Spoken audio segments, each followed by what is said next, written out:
Alright, this is my friend Shannon, this is George, we're here for Geek the Movies. We just walked out of the Joker movie with Joaquin Phoenix. Here are just thoughts. Wow. I think I'm about 10 years older now that I've seen this. The stress it put on my body was not healthy.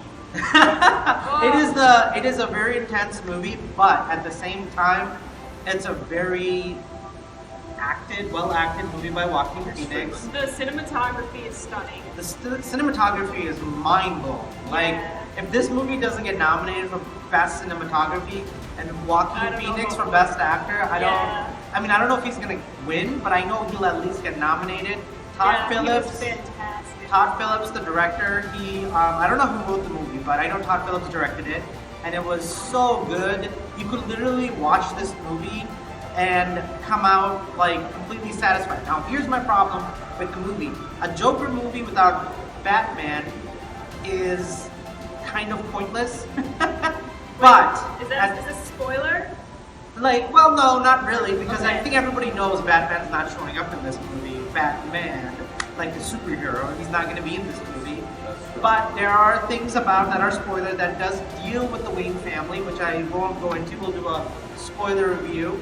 That was probably the best part of the movie, is when it showed us some glimpses into the future. Yeah. That's all I'm gonna say. Yeah, and I think like, you know, the thing is, The Dark Knight was a combination of Goodfellas and Heat, one of Robert De Niro's like best movies. Like, it was a crime drama. Dark Knight was like a romp in the hay compared to this movie. Yeah, and I would say this movie is more influenced by Taxi Driver and Psycho.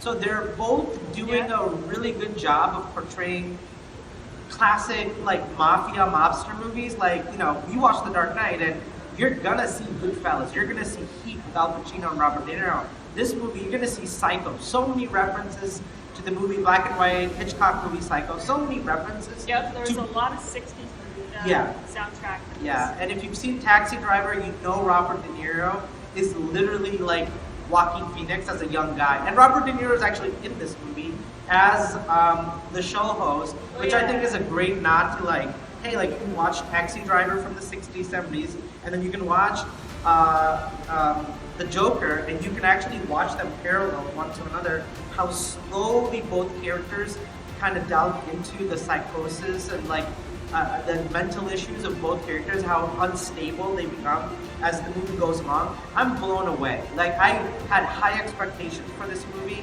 and they actually nailed it. Somehow they took great care and great influences from past classic movies, just like The Dark Knight that Christopher Nolan did, and they added to another story where a character is from a villain of a superhero franchise and really made it grounded. Honestly, this movie could be about any person with a mental illness. They could have made this and never mentioned any DC character. Right, like, and it would still be a good movie. So that's what I'm saying, Taxi Driver and Psycho, the Hitchcock movie. Yeah, and this is really about a mental illness. This isn't about a supervillain.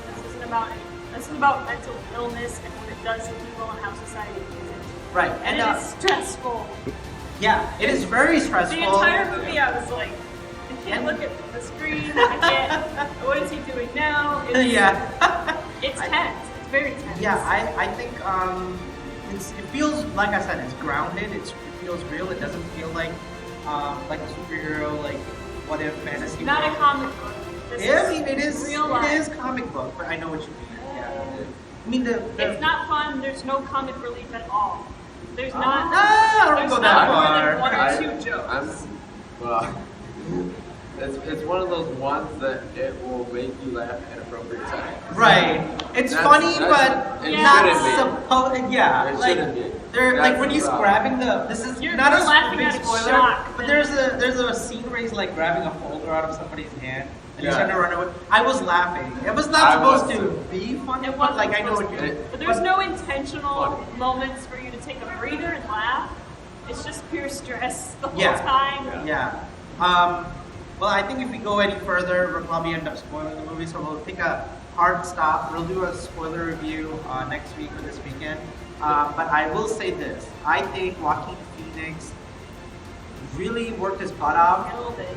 Killed it as Arthur, as the Joker. I think everybody every single actor in this movie showed up, and from like the mom to like a police officer to like this girl that he likes, every single person is selling the story to you in such a way, and the social commentary on what's happening today in America, where it's going about violence and like the things where people feel like on the hinges of like society, like where the middle class is dwindling, and like people feel like they've been lost, and the rich are kind of controlling corporate America today, and like what's happening, and they're kind of being left behind. Not that I'm saying violence is okay. That's not what I'm saying. I'm just saying the social commentary makes you think. Like it That really makes you think. Yeah, and It makes you want to go out and do activism for people that have mental illness, that are poor. right. You're gonna want to go donate to a charity or something. Right, and you want to help people, but at the same time, like I do believe that this is not a movie you should take your kids to. This is Oh, I know. This is I know. and because it's the 25 and Joker, because it's the Joker, I've read a lot of stories. Parents are actually taking their kids to see it and walking out. I'm completely shocked. Yeah. Yeah. So Yeah, don't it's- take your kids. Take teenagers. I think like teenagers can handle it. Adults can handle it. Do not take children to go see this movie, especially under the ages of 12 or Yeah, they younger. can go see Adam's Family. Or yeah, like there's tons of other movies out, right? Abominable or something like that. Yeah. So I say go check it out, see it in theaters, worth your experience. You're gonna be blown away. It's a hard movie to sit there, like Shannon says. There's things that you're uncomfortable laughing at, like George says. It has and if you love film, like me, like who's like a film snob, film history, Yeah. you're gonna pick up so many things from other Yeah, movies and that's film that are really gonna relate to it. So go check it out. Do you guys have anything else to add before we sign out? Just be ready for like a tense 2 hours if you go see it. It's not gonna be a fun movie going experience. It's gonna be like educational, and you're gonna learn something. But it's not. Don't go for fun. Yeah, It's definitely stressful. Yeah. stressful. All right, that's it for us, guys. Look out for Yes. our extended spoiler review next week or this weekend. We'll keep you guys posted. And our cameraman is Ben. Thank you, Ben. We appreciate you holding the camera. Have a great weekend, guys. Enjoy the movies.